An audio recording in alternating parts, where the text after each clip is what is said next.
हाँ तो बच्चों एक और हमारे पास ये क्वेश्चन है जो जे एडवांस 2025 का है। ठीक है। तो इसमें दिया गया है consider a star of mass m2 kg revolving in a circular orbit around another star of mass m1 kg with m1 is much greater than m2। ठीक है। The heavier star slowly acquires mass from the higher star at a constant rate of gamma kg per second in this transfer process. ठीक है, एक तो यहाँ तक देखते हैं। ठीक, देखो M2 का है, पहले थोड़ा थोड़ा बनाते चलते हैं इसमें।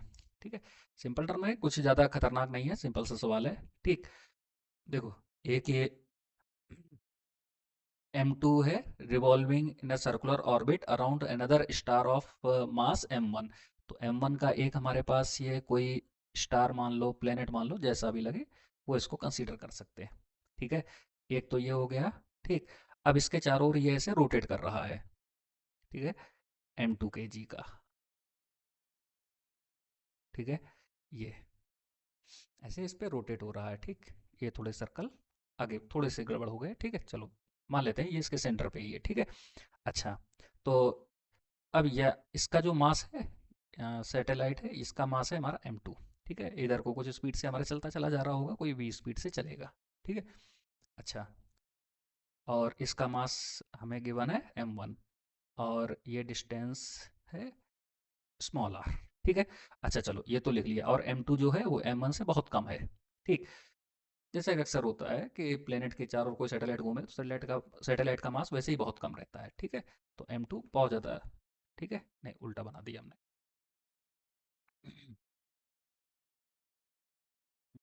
पूरा कट कर दो इसको। तो M2 जो है ये काफ़ी लेस है M1 के कंपैरिजन में। ठीक है, अच्छा देखो, तो अब यहाँ पर क्या रहेगा कि आगे बोल रहा है, ये तो चलो हो गया हैवियर। हाँ आगे पढ़ते हैं। Star slowly acquires mass from the star at a constant rate of gamma KG पर सेकंड। देखो ये यूनिट बहुत इंपॉर्टेंट है हमारे लिए।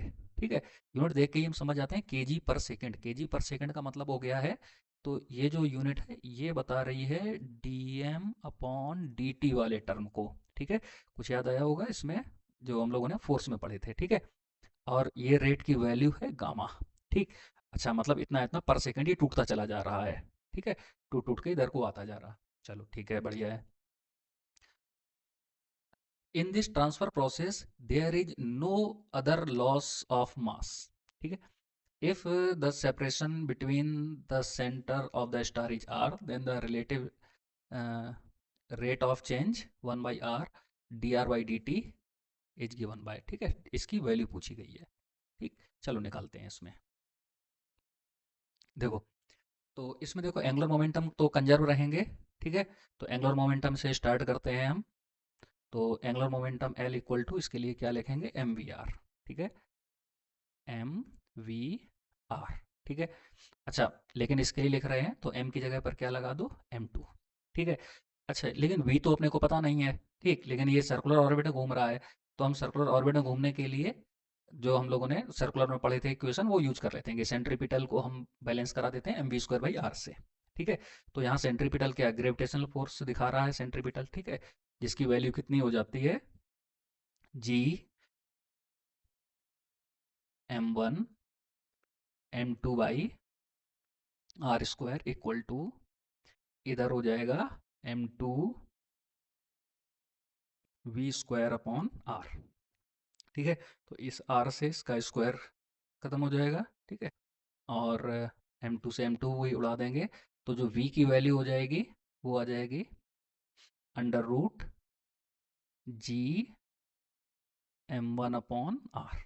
ठीक है, पूरे पे रूट लगा हुआ है। ठीक, ये v की वैल्यू हो गई। इस वैल्यू को उठा करके हम यहाँ पुट कर देंगे इसमें। ठीक है, ये वाली वैल्यू, तो यहाँ पर ये वैल्यू पुट कर दो। ठीक, चलो, तो यहाँ पर ये M2 तो ये है। ठीक है, और अंडर रूट में आ गया, अंडर रूट में जी M1/r, और बाद में ये बाहर भी एक r लिखा था, इसको भी लिख लेते हैं। ठीक है, ये अलग है। ठीक, रूट में नहीं मानना इसको है, लेकिन ये रूट रूट कैंसिल, मतलब इसको रूट टाइम्स कैंसिल कर देगा। ठीक है, तो हमारे पास जो अगली इक्वेशन बन जाएगी वो हो जाएगी L इक्वल टू m2, सबको अलग अलग लिख लेते हैं, रूट जी। ठीक है, एक काम करते हैं, इन पे पावर, चलो अच्छा बढ़ाते चलते हैं, रूट जी, रूट m1, रूट, ऐसा बना देते हैं। ठीक है, अच्छा, तो हमें पता है इन सबके पावर 1/2 होते हैं, चाहो तो लिख भी सकते हैं। ठीक है, m2, और ये जी का पावर हो जाएगा 1/2, m1 का भी पावर हो जाएगा 1/2, और r का भी पावर हो जाएगा 1/2। ठीक है, चलो अब एक काम करते हैं, फिर से इसमें दोनों साइड लॉग ले लेते हैं।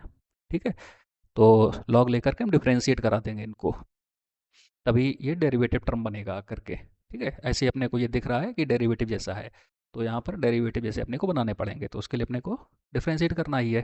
ठीक है, तो दोनों साइड नेचुरल लॉग लेते हैं, तो यहाँ पर लिख लेंगे L N L equal to L N m2 plus 1/2 ln G plus 1/2 ln m1 plus 1/2 ln r।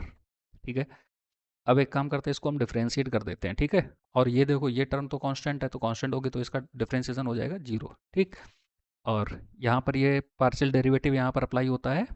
ठीक है, तो पार्शियल डेरिवेटिव से यहाँ पर क्या करेंगे कि सभी में एलिमेंट छूटते चले जाते हैं।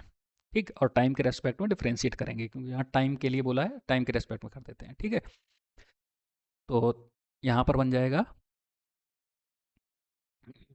1 अपॉन, जैसे एल एन एक्स का होता है 1/x। ठीक है, तो यहाँ पर हो जाएगा एल एन m2 का 1/m2। ठीक, और D m2 upon D T plus 1/2 तो रहेगा ही। ठीक है, लेकिन ये तो कांस्टेंट नंबर है। ठीक, इसको डिफरेंशिएट करोगे तो यहाँ पर जीरो हो जाएगा। ठीक है, तो 1/2 भी क्यों लिखो, इसको भी पूरा जीरो ही कर देते हैं।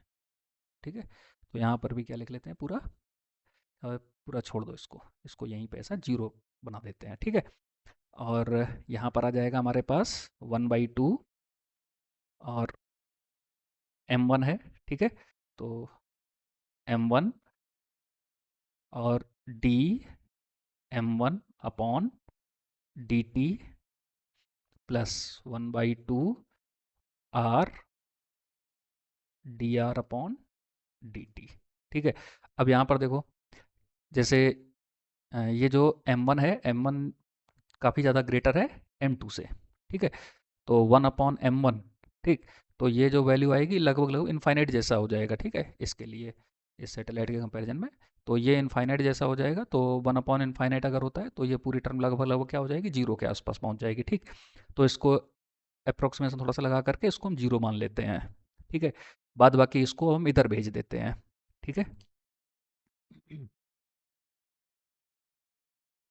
हम्म,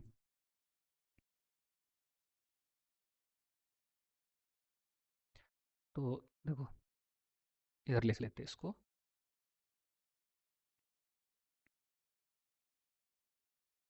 हाँ, तो इसमें जैसे ही इसको हम इधर से उठा के इधर भेजेंगे, ठीक है, तो ये देखो हमारा ये वाला टर्म इधर माइनस का हो जाएगा। ठीक, तो हम क्या लिख लें, 1/2 आर, थोड़ा सा साइड चेंज कर लेते हैं, 1/2 R D R by D T equal to, और इधर बचेगा माइनस का 1/m2 D m2 upon D T. ठीक है, अच्छा देखो, D M upon D T यही तो अपने को गिवन है। ठीक है, ये जो हम पहले ही लिख चुके थे, ये वाली टर्म याद है, के जी मीटर पर सेकेंड। ठीक, ये इसी का मास टूटने का तो रेट है, D M upon D T, तो D M upon D T यही आ गया हमारे पास। ठीक है, और इसकी वैल्यू है गामा। ठीक, तो गामा को यहाँ पे रख देते हैं, और टू को भी इधर भेज देते हैं। ठीक, तो हमारे पास आ जाएगा 1/r D R upon D T equal to -2 upon m2, और dm2/dt की जगह पर हम लिख सकते हैं गामा। ठीक है, तो यहाँ पर आ गया गामा। ठीक है, तो यही हो गया हमारा answer, -2 gamma upon m2, -2 gamma upon m2। जो कि आंसर है हमारा बी। ठीक है। Thank you.